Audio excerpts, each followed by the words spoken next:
Hello and welcome to the Apex Engineered S30 Front Crossmember installation. Hope you're sitting for this, folks, because let's get into it. For this install, you'll need a handful of items. You'll need a 1/2" ratchet, a 13mm socket, a 9/16 socket, and a 22mm socket. You'll also need an adjustable wrench, and one thing to note is this install is going to be to use the factory upper rack clamps. Upon receiving this crossmember, you'll have this beautifully sealed hardware pack that's going to consist of the following. You'll have 4 of these rack clamp or bump steer spacers. These are going to allow you to move the rack up and down to finely tune your bump steer issues. Next, you're going to have 2 of these rack clamps. These are machined out of 6061 billet aluminum, and boy do they look nice. These rest right above your rack clamp spacers and to securely hold the rack in place. The next item that you're going to have is going to be what actually mounts the crossmember to the chassis itself.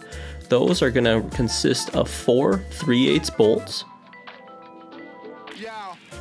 You'll also have a set of 8 of the 3/8 washers and a set of the 4 nylon lock nuts. Next, we're going to talk about where the crossmember mounts to the upper rack clamps.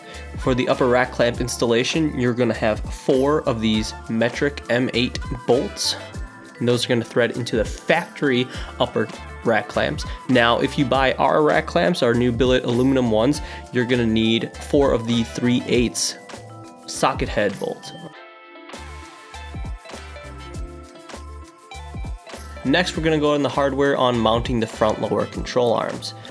You're going to need 4 of these hardened steel locating washers. Next, you're going to get 2 of these M14 bolts.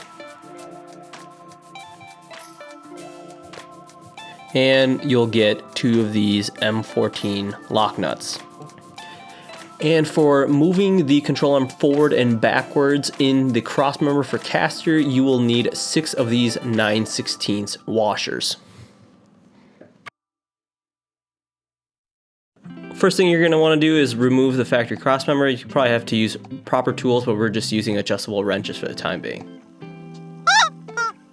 To start off, you're going to grab your 3/8 washer and 3/8 bolt, slide the washer through the bolt, and install into the chassis. Now, one thing to note, there is supposed to be a large spanned washer that goes right there, but unfortunately we are missing that, and for the sake of this video, we just removed it. Next, you're going to do is grab that beautiful crossmember of yours and line up that hole and slip it in there, if you know what I mean. That's what she said.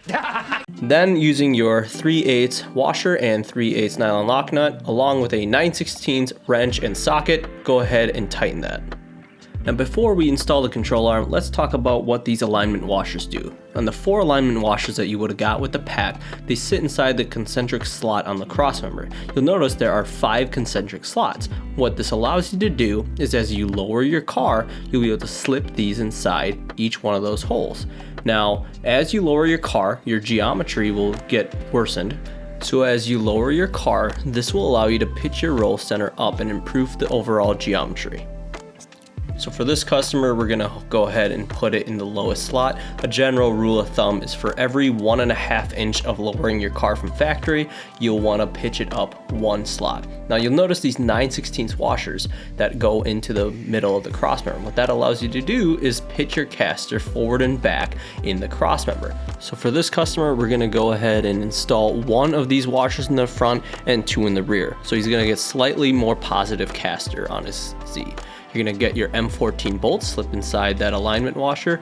We're gonna put that 1 9/16 in the front of it, and then you'll slip your control arm in the middle of that, and you'll put the 2 9/16 behind it. So you'll see here, we're gonna install our Apex Engineered control arm. You'll slip it right behind that 9/16 first washer, and then you'll push the bolt a little bit through and install the 2 9/16 washer behind it.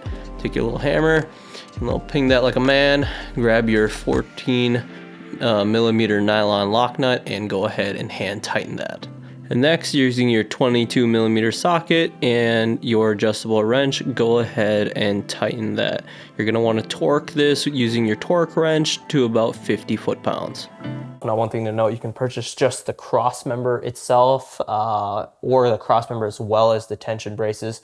As far as the cross member goes, it's simple: unbolt the factory, rebolt ours, and you'll notice ours has the lower rack clamps that are included, where you can purchase the upper rack clamps separately, or you can reuse the factory upper rack clamps as well. The Crossmember's motor mounts will bolt onto these holes there and there. So whether you have an L series engine or an RB engine or a JZ engine or any other engine, the ones that we support, you'd be able to just simply bolt on or unbolt motor mounts and swap those out. If for some reason you purchase L series engine mounts from us and one day want to go with an LS swap, all you have to do is unbolt those and then purchase the LS engine mounts from us as well. The only modification required for the tension braces is going to be the holes to drill onto the tension arm brackets, or tension arm pockets as some people call them. Those are going to be required. As you'll see later in the video, we use them as a sandwich plate. We'll have the tension arm on one side, the L bracket on the other side, and we'll use those to drill and install. One thing to note is these pockets are oftentimes either spot welded onto the factory frame, and can always have a little bit of movement here and there. One thing to note is that sometimes you can see here, these fit up really well, no gap, but that's not always the case. We notice some customers will experience a little bit of a gap in between here, and sometimes no gap. Some customers will have a gap on one side and no gap on the other side. It really depends on how well the Z was built at the time. So something that you should just always be wary of is that you may or may not have to have a spacer or shim to make up the gap. And as always, before installation, we recommend keeping the crossmember loose so you can slide and fit it as needed.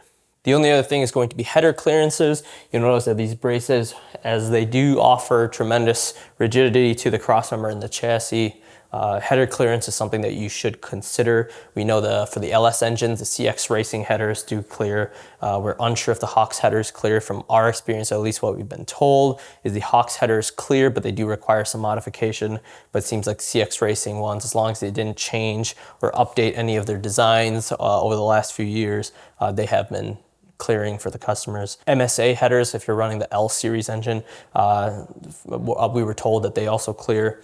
But again, there's many different kind of headers companies and different kinds of mounts and a lot of different factors that may or may not result in those fitting, or may fit but may require some very little modification, if any.